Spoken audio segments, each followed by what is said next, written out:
त्याग. तसं पाहायला गेलं ना तर 2.5 अक्षरांचा हा शब्द, पण त्याच्यामध्ये लपलेलं असतं फार मोठं यश, ज्याला तुम्ही सक्सेस म्हणता. आणि कुठलाही सक्सेस सॅक्रिफाईसशिवाय कंप्लीट होऊच शकत नाही. आज जी काही आजूबाजूची परिस्थिती आहे त्याच्यामध्ये इतक्या सगळ्या दिशाभूल करणाऱ्या गोष्टी असतात की आपण वास्तवापासून दूर दूर जातो. आणि बऱ्याचदा काही वेळासाठी क्षणभंगूर असणारी कुठली तरी चमक धमक आपल्याला इतकी भुलवते की आपल्याला जे लॉंग टर्म टिकून राहायचं असतं एखाद्या शर्यतीमध्ये ते आपल्याला जमत नाही. छोट्या छोट्या गोष्टी असतात ज्या आपल्याला क्षणाचा आनंद देऊन जातात आणि आपल्याला असं वाटतं की हे म्हणजे सगळं आयुष्य आहे, पण त्या एका क्षणामध्ये आपण आयुष्याचा किती मोठा भाग बर्बाद करत हे आपल्याला बऱ्याचदा समजत नाही. सो आज मी त्याच विषयावरती बोलणार आहे, सॅक्रिफाईस, ज्याच्याशिवाय सक्सेस नाही. हॅलो वॉरियर्स, स्वागत आहे तुमचं वॉरियर ऑफिसर वर्ल्डमध्ये, जिथे तुम्ही फक्त लढायला नाही जिंकायला तर शिकाल, पण त्यासोबतच आयुष्यसुद्धा आनंदात जगायला शिकाल. कुठेतरी ना एक फोटो पाहिला होता एक फुगे विकणाऱ्या छोट्या मुलाचा, आणि त्याच्यावरती लिहिलेला लाईन फार छान होता की काही लोकांना जगण्यासाठी आपला श्वाससुद्धा विकावा लागतो. किती खरं असतं ना. आपल्या आजूबाजूला असणारी प्रत्येक गोष्ट आपल्याला खूप काही दाखवून जाते, पण आपल्याला ते पाहायचं नसतं. आपण आपल्या सोयीनुसार गोष्टी घेत असतो. आपल्याला जे योग्य वाटेल, आपल्याला जे हवं आहे, आपलं म्हणणं कसं खरं, याच्यासाठी आपण धडपडत असतो. आपण कधीच आजूबाजूच्या गोष्टींकडे डोळसपणे पाहत नाही. जसं मी त्या फुगेवाल्याचं उदाहरण सांगितलं, तुमच्यापैकी बरेच जण शेतकऱ्यांची मुलं असतील. तुम्हालाही माहिती आहे, जोपर्यंत तुम्ही घाम गाळत नाही, जोपर्यंत तो शेतकरी घाम गाळत नाही, तोपर्यंत घास पिकत नाही. कुठलीही गोष्ट घ्या, कुठलीही गोष्ट, जिथे जिथे तुम्ही आयुष्यात काहीतरी कमवायचं, काहीतरी मिळवायचं, सक्सेस मिळवायचं, कुठल्या तरी अशा गोष्टीच्या पाठी धडपडत असता ज्याच्यासाठी तुम्ही तुमचा जीव झोकून देत असता, तिथे तुम्हाला त्याग हा करावाच लागतो. आणि ज्या क्षणी तुम्ही अशा स्टेजला येऊन पोहोचता की तुम्हाला वाटतं की मला काहीही सोडायचं नाही आहे, मला त्याग करायचाच नाही आहे, त्या क्षणी तुम्ही थांबलेले असतात. आणि तिथे तुम्ही किती कालावधीसाठी थांबाल याची काही शाश्वती नसते. एखादा ॲथलीट जेव्हा तुम्ही पाहता की त्याला कुठलं तरी मेडल मिळालेलं आहे, कुठलाही असेल, तो रनर असेल, कुठलीही व्यक्ती घ्या जिने काहीतरी अचीव केलं, म्हणणं फार सोपं असतं की काय नशीबवान आहे. ते नशीब नसतं, त्याच्या पाठीमागे प्रचंड मेहनत असते. म्हणजे मला आठवतं आत्ता पाठीमागे 2020ची जी मुलं PSIची पाठीमागे होती आरक्षणाच्या मुद्द्यावरती, त्यांची कोर्ट केस होती आणि त्यांचा रिझल्ट आला. आणि त्याच्यानंतर मला एक कमेंट आली होती एका विद्यार्थ्याची, ज्याचं 2020च्या PSIच्या रिझल्टमध्ये म्हणजे त्याचं सिलेक्शन झालं. पण त्यांनी सांगितलं की हा 2020ची एक्झाम, म्हणजे त्याच्या आधी जवळपास 2018-19 पासून अभ्यास, आणि 2020ची एक्झाम, पूर्वपरीक्षा, देन मुख्य परीक्षा, 2023 संपलं, अक्षरशः संपत आलं, म्हणजे डिसेंबरच्या शेवटी काहीतरी रिझल्ट आला. एवढा जो कालावधी होता मोठा, 3-4 वर्षांचा कालावधी, जवळपास 5 वर्षांचा कालावधी, या कालावधीमध्ये पेशन्स तोपर्यंत होते जोपर्यंत म्हणजे मुख्य परीक्षा दिली, ग्राउंड दिलं तोपर्यंत. पण त्याच्यानंतर प्रश्न पडायला लागला की आपण काय करतोय. आणि मग म्हणून त्यांनी स्वतःचं असं काहीतरी सुरू केलं, आणि त्याच्यामध्ये त्याला इतकं छान सक्सेस मिळालं की तो म्हणत होता की आता मी विचार करतोय की जॉईनिंग घ्यायची की नाही घ्यायची, कारण मी माझ्या आईवडिलांना, म्हणजे मी ज्या गोष्टींची स्वप्न पाहत होतो ती स्वप्न पूर्ण करण्या इतका लायक मी झालेलो आहे. सो 2 प्रकारचे लोक असतात. काही असतात जे आहे त्या परिस्थितीवरती रडत बसतात, काही असतात जे त्या परिस्थितीशी झगडत राहतात, लढत राहतात, आणि काही असतात जे त्या परिस्थितीतून स्वतःला घडवत असतात आणि ते घडवून दाखवतात. अडथळे त्यांच्यासाठी कधीच अडथळा बनत नाहीत. अडचणी त्यांच्यासाठी कधीच त्यांच्या आयुष्यातला असा मोठा अडथळा नसतो की तो पार करू शकत नाहीत. म्हणजे आपल्यावरती ते म्हटलं जातं ना की तुमच्यावरती फेकलेल्या दगडांची भिंत उभी करून स्वतःचाच मार्ग बंद करायचा की त्याच दगडांचा पूल बांधून पलीकडे जायचं, हे ज्याचं त्याने ठरवायचं असतं. आणि असंच काहीसं जेव्हा तुम्ही एखादा ॲथलीट पाहताय, जेव्हा एखाद्या विद्यार्थ्याचा रिझल्ट येतोय, तो नशीबवान नसतो. त्याच्या पाठीमागे त्याची मेहनत जी असते ना, ज्या रात्री त्यांनी जागवलेले असतात, सगळे सण, वार सगळं काही सोडून, फॅमिलीला सोडून ज्यावेळेला 3-3, 4-4 वर्ष घालवलेली असतात, बाहेर ज्यावेळेला लोक अगदी आनंदाने सण साजरे करत असतात, त्यावेळेला ज्यावेळेला आपण फक्त एका बिस्किटच्या पुड्यावरती पाण्यात बुडवून बिस्किट खात असतो, हा सगळा जो त्याग असतो ना, तो त्या गुलालाच्या रंगात न्हाऊन निघत असतो शेवटी. पण आपल्याला काय दिसतं, किती नशीबवान आहे, नोकरीला लागला. ते नशीब नसतं यार, ते झगडून मिळवलेलं असतं. त्याच्यासाठी मरावं लागतं, त्याच्यासाठी कित्येक रात्री जागाव्या लागतात. तो त्याग करायला आपण तयार असणं गरजेचं असतं. आणि जर तो त्याग करण्याची आपली तयारी नसेल, तर मग काहीच नाही होऊ शकत. आणि एक असतं ना, म्हणजे आता बरेच जण PSIच्या ग्राउंडची तयारी करत आहेत, बरेच विद्यार्थी आहेत आपले PSIच्या ग्राउंडची तयारी करणारे, किंवा वनरक्षक आहे, पोलीस भरतीची तयारी करणारे आहेत. ज्या वेळेला तुम्हाला उठता बसता येत नाही, इतके तुमचे पाय दुखत असतात वर्कआउट करून करून, पण त्याच्यानंतरही नाही, सकाळी ते 5ला उठायचं म्हणजे उठायचंच. आणि अगदी नकोसा जीव झालेला असतानाही सगळा जीव एकवटून, सगळे त्राण एक करून, सगळी ताकद एकवटून उठायचं आणि परत एकदा धावायला सुरुवात करायची. हाच तर खरा त्याग असतो.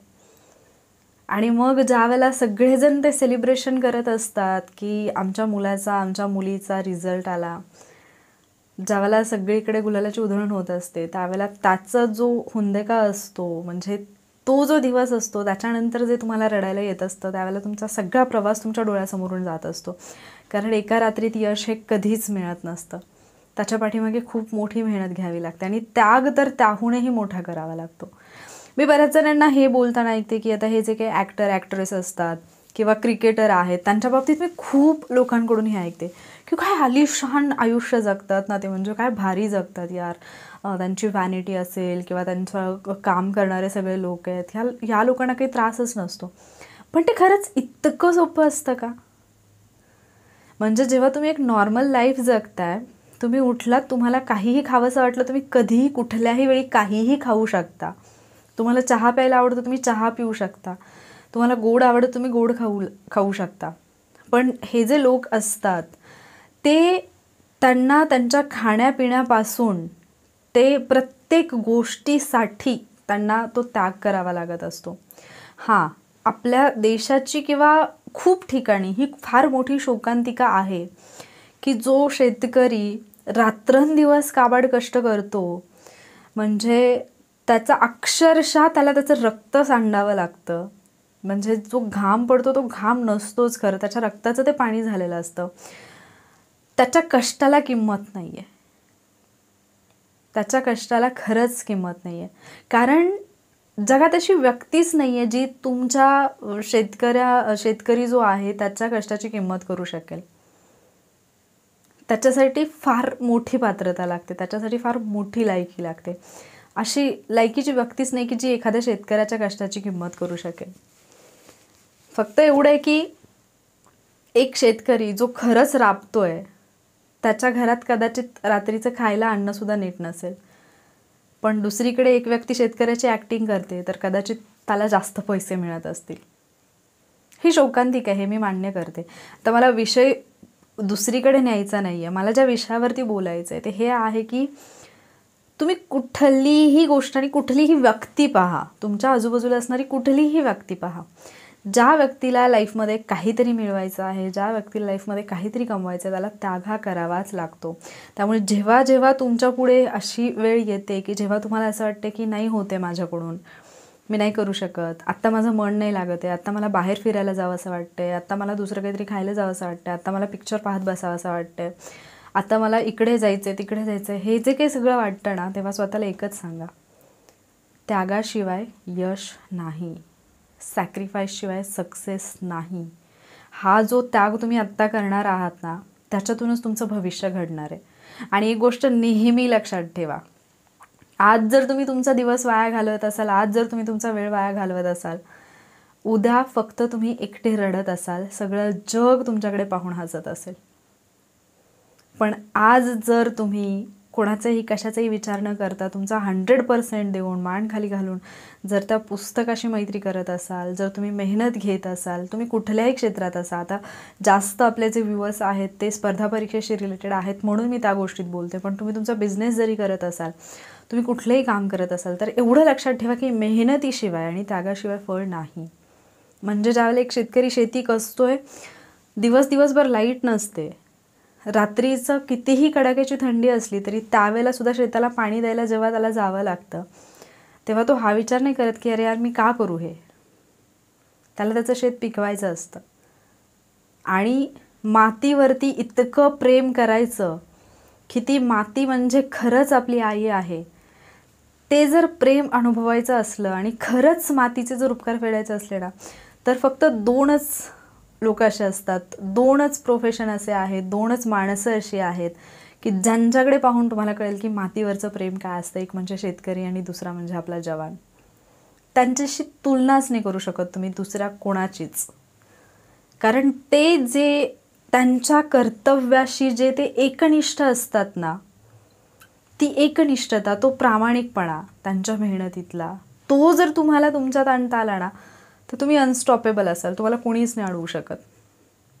म्हणजे एकीकडे जेव्हा माहिती की आपण मरणार आहोत, त्यावेळेला सुद्धा त्या मरणासाठी सुद्धा, म्हणजे तिथे जाऊन मला सरहद्दीवर जाऊन मरायचं आहे म्हणून जेव्हा इकडे इतकं म्हणजे भयानक वर्कआउट करायचं आणि भरती व्हायचं, त्याला वाघाचं काळीज लागतं. वाघाचं काय, वाघसुद्धा तिथे घाबरत असेल. खूप मोठी हिंमत लागते. सो सॅक्रिफाईसशिवाय खरंच जीवन नाही आहे. आता हा विषय का सुचला मला, कारण जसं मी सांगितलं की मी आजूबाजूला काही गोष्टी पाहिल्या की मला असं वाटतं की नाही तुमच्यासोबत शेअर करायला पाहिजे.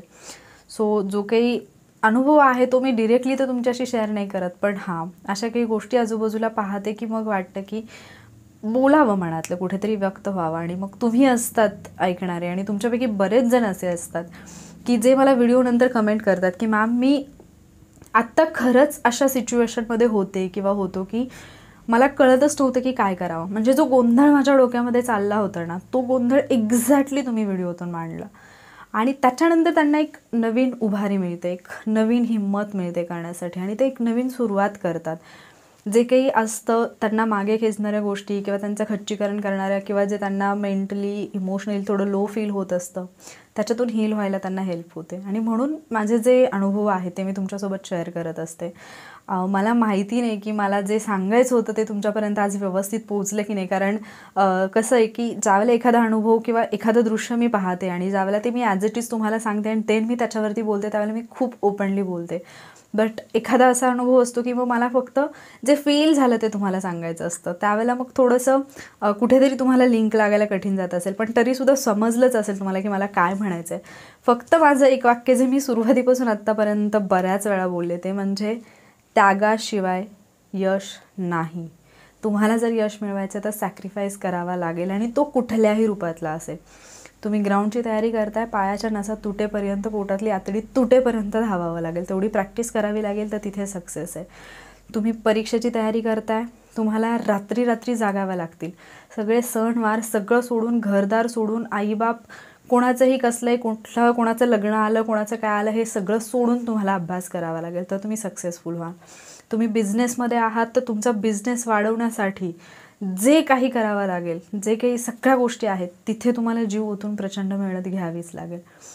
त्याच्याशिवाय पर्याय नाही. सो आयुष्याच्या कुठल्याही टप्प्यावरती असा, आपल्याला जे लोक दिसतात की हे यशस्वी आहेत, त्या लोकांना असं वाटत नसतं की मी यशस्वी आहे. त्या लोकांमध्ये आणखी काहीतरी करण्याची धडपड सुरू असते. नाहीतर मग जे करोडपती लोक आहेत, जे अब्जोपती आहेत, त्यांना काही गरजच नाही ना की पुढचा बिझनेस आपला आणखी रन करा किंवा पुढे काम करत राहा, काही गरज नाही. ते म्हणतील ना की अरे मी निवांत, आता मी इतकं कमवलं की माझ्या पुढच्या 7 पिढ्या बसून खातील, तर मी एकटा नाही का जगू शकत. माणसाच्या आयुष्याची गॅरंटी नसते. आपण रात्री झोपलो तर सकाळी उठणार की नाही हे आपल्यालाही माहिती नसतं. तर पुढच्या 7 पिढ्यांचा विचार करणाऱ्या माणसाने तर मग कशाचाच विचार न करता झोपायला पाहिजे ना. जे आपल्या ज्या नजरेत असते की अरे हा सक्सेसफुल आहे, याच्याकडे एवढे पैसे आहेत, तो कसलं आयुष्य जगत असेल. पण ज्या माणसाकडे एवढी संपत्ती आहे की जो जगातला सगळ्यात श्रीमंत असेल किंवा पहिल्या 10 मध्ये असेल, भारतातला सगळ्यात श्रीमंत असेल, तो माणूस शांत बसून नाही राहत, त्याची धडपड सुरू असते. त्याला तो का नाही विचार करत की माझ्याकडे एवढं सगळं आहे, मग मी थांबतो ना, आता काय गरज आहे मला करायची. तो करत राहतो, तो धडपडत राहतो, कारण त्याच्या दृष्टीनं तो सक्सेसफुल नसतो. त्याला असं वाटतं की याच्यापेक्षा पुढचं मला काहीतरी हवं आहे. अर्थात आयुष्यामध्ये कुठेतरी एक ठहराव पाहिजे, पण तो कुठल्या अँगलनी पाहिजे, तुम्ही त्याच्याकडे कसं पाहता हे पण महत्त्वाचं आहे. सो जर आत्ता कुठला त्याग करावा लागत असेल तर स्वतःला सांगा की तुम्ही योग्य मार्गावरती आहात. जर आयुष्यात काहीच नाही, सगळं सरळ सरळ चालू आहे, काही कुठला प्रॉब्लेम नाही, कुठली अडचण नाही, अगदी सुरळीत चाललं आहे, तर मग जगण्याला ती मजा पण नाही येते, तुम्ही जगतच नाही आहात. मग जस्ट असं चालू आहे चालू आहे चालू आहे चालू आहे, त्याला काही अर्थ नाही. अडचणी येत असतील तर समजा की योग्य ट्रॅकवरती आहात आणि जिथंपर्यंत पोहोचायचं त्याच्या जवळपास पोहोचलेले आहात. कारण जेव्हा आपल्याला ते मिळायचं असतं ना, तेव्हा तर जास्त अडचणी येतात. मग ज्यावेळेला जास्त अडचणी येते तेव्हा स्वतःला सांगा की हां, मी जवळपास पोहोचलो आहे, आता फक्त आणखी थोडी पावलं राहिली आहेत, तेवढं अंतर पार करायचं. सो पुढचा प्रवास जो आहे तुमचा त्याच्यासाठी खूप खूप शुभेच्छा. जर तुम्हाला आजच्या व्हिडिओमधले विचार पटले असतील तर व्हिडिओला लाईक आणि शेअर करा न विसरता. आणि चॅनलवरती नवीन असाल तर चॅनलला सबस्क्राईबसुद्धा करा. लवकरच भेटूयात पुढच्या व्हिडिओमध्ये. थँक्यू.